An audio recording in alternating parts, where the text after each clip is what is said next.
Arestado sa magkakahiwalay na buy-bust operations ng Quezon City Police District ang 6 na suspek na nagresulta sa pagkakakumpiska ng tinatayang 458,320 pesos na halaga ng hinihinalang shabu.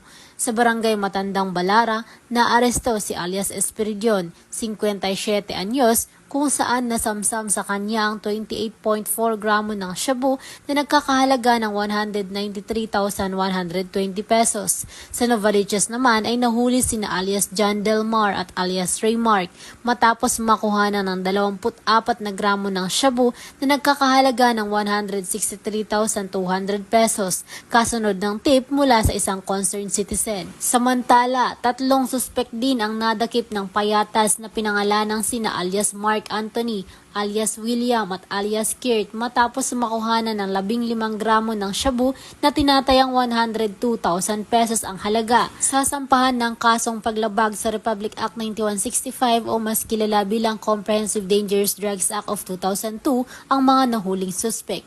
Patuloy ang QCPD sa laban kontra iligal na droga upang masiguro ang kaligtasan ng bawat mamamayan sa ating bansa.